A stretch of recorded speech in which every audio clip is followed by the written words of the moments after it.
ಇವತ್ತು ನಾವು PHSM ಬಗ್ಗೆ ತಿಳ್ಕೊಳ್ಳೋಣ. PHSM ಬಗ್ಗೆ ತಿಳ್ಕೊಬೇಕು ಅಂತಂದ್ರೆ ನಾವು PHSM ನಲ್ಲಿ ಇರುವಂತ 18 ಪ್ರಿನ್ಸಿಪಲ್ಗಳನ್ನ ತಿಳ್ಕೊಬೇಕು. ಪತ್ರಿಕೆಯವರು ನಮಗೆ 18 ಪ್ರಿನ್ಸಿಪಲ್ಗಳನ್ನ ಕೊಟ್ಟಿದ್ದಾರೆ PHSM ಅಲ್ಲಿ. ನಾವು ಅದು 18 ಸೂತ್ರಗಳನ್ನ ತಿಳ್ಕೊಳ್ಳೋ ಪ್ರಯತ್ನ ಮಾಡೋಣ. ಇವತ್ತು ನಾವು ಮೊದಲನೇ ಪ್ರಿನ್ಸಿಪಲ್ ನ ತಿಳ್ಕೊಳ್ಳೋಣ. ಮೊದಲನೇ ಪ್ರಿನ್ಸಿಪಲ್ ಏನು ಅಂದ್ರೆ ರೈಟ್ ಮೆಡಿಟೇಷನ್ ಅಂದ್ರೆ ಸರಿಯಾದ ಧ್ಯಾನ. ಯಾವುದು ಸರಿಯಾದ ಧ್ಯಾನ? ಆನಾಪಾನಸತಿ ಧ್ಯಾನನೇ ಸರಿಯಾದ ಧ್ಯಾನ. ಆನಾಪಾನಸತಿ ಧ್ಯಾನ. ಆನ ಅಂದ್ರೆ ಉಚ್ಛ್ವಾಸ, ಒಳ ಉಸಿರು. ಅಪಾನ ಅಂದ್ರೆ ನಿಶ್ವಾಸ, ಹೊರ ಉಸಿರು. ಸತಿ ಅಂದ್ರೆ ಅದ್ರ ಜೊತೆ ಕೂಡಿರುವುದು. ನಾವು ನಮ್ಮ ಉಸಿರಾಟದ ಜೊತೆ ಇರುವುದೇ ಆನಾಪಾನಸತಿ ಧ್ಯಾನ. ಆನಾಪಾನಸತಿ ಧ್ಯಾನನೇ ಸರಿಯಾದ ಧ್ಯಾನ. ಎಲ್ಲ ಔಷಧಗಳು 108 ಧ್ಯಾನಗಳನ್ನ ಹೇಳಿದ್ದಾರೆ. ಎಲ್ಲ ಧ್ಯಾನಗಳಲ್ಲಿ ಸರ್ವೋತ್ತಮವಾದ ಧ್ಯಾನ ಆನಾಪಾನಸತಿ. ಹೇಗೆ ಪರ್ವತಗಳಲ್ಲೆಲ್ಲ ಎತ್ತರವಾದ ಪರ್ವತ ಎವರೆಸ್ಟ್ ಇದೆಯೋ ಹಾಗೆ ಧ್ಯಾನಗಳಲ್ಲೆಲ್ಲ ಉತ್ತಮವಾದ ಸರ್ವೋತ್ತಮವಾದ ಧ್ಯಾನ ಆನಾಪಾನಸತಿ. ನಾವು ಹೇಗ್ ಬೇಕಾದ್ರೂ ಕಂಫರ್ಟಬಲ್ ಆಗಿ ಕೂತ್ಕೊಳ್ತೀವಿ. ಚೇರ್ ಮೇಲೆ, ಸೋಫಾ ಮೇಲೆ, ನೆಲದ ಮೇಲೆ ಕೂತ್ಕೊಳ್ಬೇಕು. ಸ್ಥಿರ ಸುಖಾಸನದಲ್ಲಿ ಕೂತ್ಕೊಂಡು ನಮ್ಮ ಎರಡೂ ಕೈ ಬೆರಳುಗಳನ್ನ ಲಾಕ್ ಮಾಡಬೇಕು.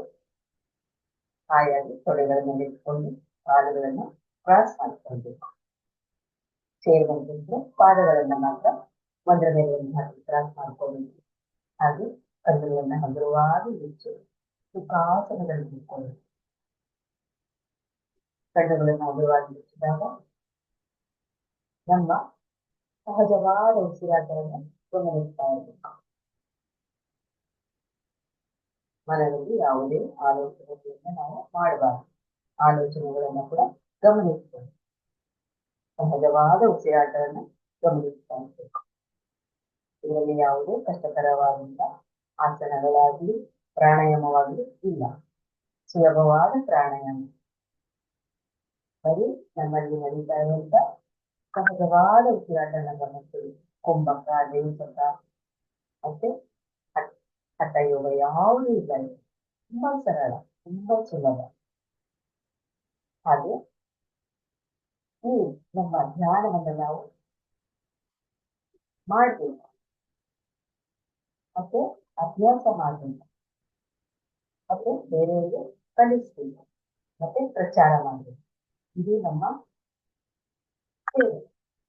ಧ್ಯಾನವನ್ನ ನಾವು ಕಲಿಬೇಕು, ಧ್ಯಾನವನ್ನ ಅಭ್ಯಾಸ ಮಾಡಬೇಕು, ಆನಾಪಾನ ಧ್ಯಾನವನ್ನ ಬೇರೆಯವರಿಗೆ ಕಲಿಸ್ಬೇಕು, ಆನಾಪಾನ ಧ್ಯಾನವನ್ನ ನಾವು ಪ್ರಚಾರ ಮಾಡಬೇಕು. ಮತ್ತೆ ಇದರಲ್ಲಿ ಯಾವುದೇ ಕಷ್ಟಕರವಾದ ಭಂಗಿಗಳಾಗಲಿ ಕುಂಭಕ ರೇಚಕಗಳಾಗಲಿ ಯಾವುದೇ ಇಲ್ಲ. ಬರೀ ಕೈ ಕಟ್ಟಿ ಕಾಲನ ಕ್ರಾಸ್ ಮಾಡಿ ಕಣ್ಣನ್ನು ಮುಚ್ಚಿ ಅದೇ ಪತ್ರಿಕೆ ಹೇಳೋದು ರೈಟ್ ಮೆಡಿಟೇಷನ್ ಆನಾಪಾನಸತಿ. ಆನಾಪಾನಸತಿ ಧ್ಯಾನ, ಆನಾಪಾನಸತಿ ಧ್ಯಾನ, ಆನಾಪಾನಸತಿ ಧ್ಯಾನ, ಆನಾಪಾನಸತಿ ಧ್ಯಾನ. ಇಷ್ಟೇ. ಇದು PHSM ಮೊದಲನೇ ಪ್ರಿನ್ಸಿಪಲ್. Thank you.